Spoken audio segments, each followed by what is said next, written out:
இன்றைக்கி நம்மளோட நிகழ்வு வந்து நம்மளோட குழந்தைங்களுக்கு கல்வி உதவித்தொகை. அது எப்போவுமே நம்ம தலைவர் தளபதி அவர்கள் பெயரால் நம்ம தொடர்ந்து பண்ணுவோம். கல்வி சம்மந்தமாக தான் முக்கியத்துவம் கொடுக்குன்னு சொல்லியிருக்காங்க. இன்றைய நிகழ்வு வந்து ரொம்பவே மனதிற்கு ஒரு நெகிழ்ச்சியான ஒரு நிகழ்வு. என்னென்னா, எனக்கு இந்த வாய்ப்பை கொடுத்த தலைவர் தளபதியாலும், அந்த மக்களும், அந்த இறைவனாலும் இந்த வாய்ப்பு எம்எல்ஏன்றது கிடைச்சிருக்கு. அதன் மூலயமா கிடைச்ச 2 மாத சம்பளத்தில் வந்து இன்றைக்கி வந்து ஒரு 18 குழந்தைங்களுக்கு அவங்களுக்கு கல்வி உதவித்தொகை, அவங்களோட கல்விக்கு ஏற்ற மாதிரி நம்ம ஒரு 2,06,200 கொடுத்துருக்கோம். ஸோ அது ரொம்பவே ஒரு மகிழ்வான நிகழ்வு. ஒரு ஏன்னா இந்த வாய்ப்பை கொடுத்தது தலைவர் தளபதி அவர்கள். ஸோ அதை தலைவர் தளபதியை நேசித்த இந்த மக்கள், அந்த அவரோட பேரில் இன்றைக்கி தலைவரால் பேரால் செஞ்சது இன்றைக்கி தமிழக முதல்வரோட பேரால் அவரோட ஒரு அவரோட ஒரு மாணவனாக செய்கிறதுல நாங்கள் ரொம்ப பெருமையாக இருக்கோம். அது நான் அதனால தான் 1 மாத சம்பளத்தை எடுக்காமல், ஏன்னா அந்த அமௌண்ட்டை வச்சு சில பேருக்கு பண்ண முடியாது. ஏன்னா நம்மளோட அலுவலகத்துக்கு நிறைய கோரிக்கைகள் வந்தது. ஸோ அதை பேக்ரவுண்ட் செக் பண்ணிவிட்டு உண்மையிலே யாருக்கு தேவையோ அவங்களுக்கு தான் நம்ம கொடுத்துருக்கோம். அது அந்த டைமிங்கில் ஒரு 1 லேக்ன்றது பத்தலை. ஸோ அதுக்காக தான் வெயிட் பண்ணி 2 லேக் சேரட்டும்னு வெயிட் பண்ணி இப்போ அதோட ஒரு 6,200 அடிஷ்னலாக நம்ம போட்டு தான் இப்போ நம்ம கொடுக்குறோம். ஸோ இது ஒரு ரொம்ப நெகிழ்வான நிகழ்வு. ஸோ அனைவருக்கும் நன்றி. இல்லை, மொத்தம் வந்து 18 மாணவர்கள். ஸோ இதில் பள்ளி கல்லூரி மாணவர்கள் எல்லாருமே இருக்காங்க. அவங்களோட அந்த கல்வி நிதிக்கு தேவையான அளவுக்கு நம்ம அதை வந்து அங்கே விசாரிச்சுட்டு தான் பண்ணுறோம். அவங்களோட ஸ்கூலு காலேஜில் விசாரிச்சுட்டு அவங்களோட பேக்ரவுண்டை செக் பண்ணிட்டு, ஏன்னா உண்மையிலே யாருக்கு தேவைன்னு ஒன்று இருக்குது, ரொம்ப கஷ்டப்படுற மாணவிகள் இருக்காங்க. ஸோ அவங்கள செக் பண்ணிவிட்டு அதுக்கேற்ற மாதிரி தான் நம்ம கொடுத்துருக்கோம். எப்படி சார் தொடர்ந்து நிச்சயமாக நம்ம சட்டமன்ற அலுவலகத்துக்கு வர்ற மனுக்களை பொறுத்து, ஸோ அவங்களோட தொடர்ந்து இது வந்து தளபதி விஜய் கல்விக்கரம் என்ற பெயரால் தான் இன்றைக்கி ஆரம்பிச்சிருக்கு. ஏன்னா தளபதி விஜய் விலையில்லா விருந்தகம், குருதியகம், விலையில்லா ரொட்டிப்பால் திட்டம், இந்த மாதிரி கழகத்தின் சார்பாக நிறைய விஷயங்கள் பண்ணிட்டு வந்தோம். இன்று தமிழக முதல்வர் ஆனோடனே முதல்ல ஒரு முன்னெடுப்பாக நான் தளபதி விஜய் கல்விக்கரம் அப்படின்றது. இது ஏன் இந்த பேர் வச்சோன்னா, இன்றைக்கு மாணவர்கள் சிரம் உயரணும் அப்படின்னா நம்ம கரம் கொடுக்கணுன்ற ஒரு நோக்கத்தில் அது தலைவர் தளபதி விஜயின் கரமாக இருக்கணும்ன்றதுனால அந்த பேரை வச்சுருக்கோம்.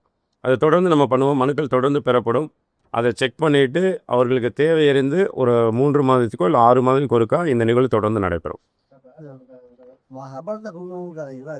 சரியான தொகை அது லோபத்தை வாக்கிறதுக்கு அப்போதான உங்களோட சம்பளத்தை சொந்த பணத்தை அதுவும் ஒரு அந்த எப்படி சார் இருக்காங்க? இல்லை, நம்ம எப்பயுமே சொந்த பணத்தில் தானே இது வரைக்கும் தலைவர் பேரெல்லாம் செஞ்சுருக்கோம். எங்களை தளபதி வந்து வளர்த்ததே அப்படி தான். ஸோ தன்னுக்கு வர்ற ஊதியத்திலேருந்து ஒரு பகுதியை குடும்பத்தை பார்த்துட்டு மக்களுக்கு சேவை செய்யணுன்றதான் சொல்லியிருந்தார். நான் ஒரு ப்ரைவேட் கன்சர்னில் ஒர்க் பண்ணியிருக்கேன். 2 லேக் சேலரி. ஸோ சம்பளத்திலேருந்து தான் நம்ம ஆல்ரெடி செலவு பண்ணோம். இது மக்கள் நம்மளுக்கு கொடுத்த சம்பளம். ஸோ தலைவர் தளபதியால் கிடைச்ச ஒரு வாய்ப்பு. அதை கொடுக்குறப்ப இன்னும் சந்தோஷமாக தான் இருக்குது. நம்மளுக்கு இது புதுசு கிடையாதுல்ல. ஏன்னா அரசு பணத்தை எடுத்துக்கொள்கிற அரசியல்வாதிகள் கிடையாது நம்ம. அரசுக்கு திருப்பி கொடுக்குற, மக்களுக்கு திருப்பி கொடுக்குற ஒரு அரசியல்வாதியாக தான் தலைவர் நம்மளை வளர்த்துருக்காரு.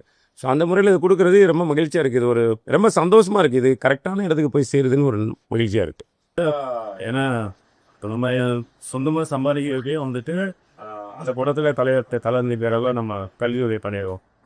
இது உங்களால் கிடைச்ச ஒரு வாய்ப்பு, தலைவர் தளபதியால் கிடைச்ச வாய்ப்பு எம்எல்ஏ அப்படின்னு சொல்லிட்டு. ஸோ அந்த சம்பளம் வந்து மக்களோட வழிபடத்தில் கிடைச்சது. அதை வந்து முதல் முறையாக தலைவர் தளபதி பேரால் நம்மளோட குழந்தைகளுக்கு அவங்களோட கல்வி உதவிக்கு பயன்பெறலாம் செலவு பண்ணுற ஒரு எண்ணத்தில் தான் அதை நான் எடுக்கவே இல்லை. அந்த அக்கௌண்ட்லேருந்து பணத்தை எடுக்கவே இல்லை. ஸோ அப்படியே வச்சுருந்தேன். அது எனக்கு ரொம்ப சந்தோஷமான ஒரு நிகழ்வு கூட. ஏன்னா முதல் சம்பளம் வந்து கல்விக்கு போச்சு அப்படி. அது இன்றைக்கி ஒரு ஆள் 2 இருக்குல்ல, ஒரு 18 பேருக்கு போயிடுது அப்படிங்கிறப்ப ரொம்ப சந்தோஷமானது. குழந்தைங்க எல்லாருக்குமே வாழ்த்துக்கள், நல்லா படிங்க. ஸோ எப்போவுமே கரையோடு சொல்ல தான் உங்களோட விஜய் மாமா உங்களுக்காக இருப்பார். அவரோட தம்பியை நாட்டில் துணையாக இருப்போம். உங்களோட எதிர்கால கல்விக்கு நிச்சயமாக தொடர்ந்து நாங்கள் பங்கெடுப்போம். ஓகேவா? நீங்கள் எந்த விதமான கூச்சப்பட வேண்டிய அவசியம் கிடையாது, தயக்கம் தேவையில்லை.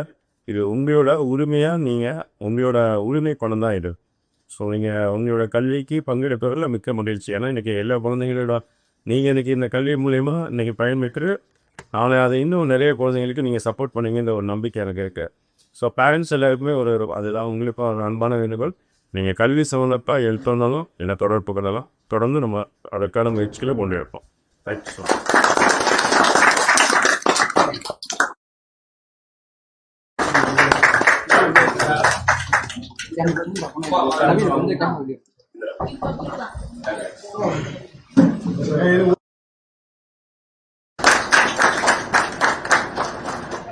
நம்ம குழந்தைகள் எல்லாம் சிஏ படிக்க வைக்கிறான்னு நினச்சிக்கோங்க. ஏன்னா அவரால் தான் எங்களுக்கு இந்த வாய்ப்பு. ஸோ அதனால இந்த ஃபண்ட் எல்லாமே சிஎமோட ஃபண்டு தான். அதனால நீங்க உரிமையோட வாங்கி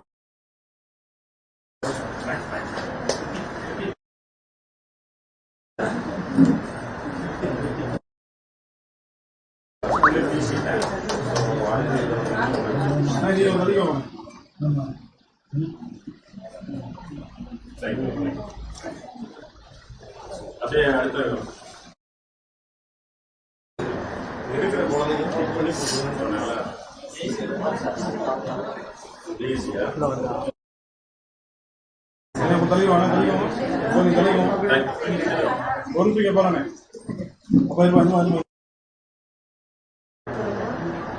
இல்ல நீங்க அவனோட கல்வி உங்களுக்கு நீங்க தாராளமா வாங்கிக்கலாம். ஓகேவா? கண்டிப்பா. நவீன உள்ள வராத போதும்.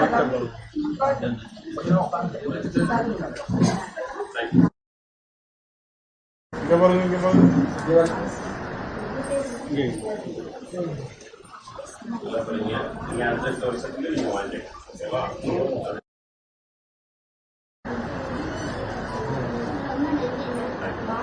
நல்லா படிடா.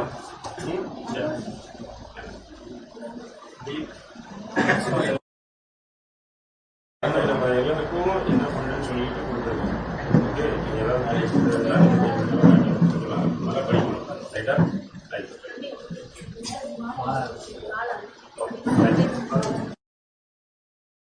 இந்த நேரம் என்ன கேட்பாங்க? கேமரா யார் மறைஞ்சிருக்காங்க நேரம்.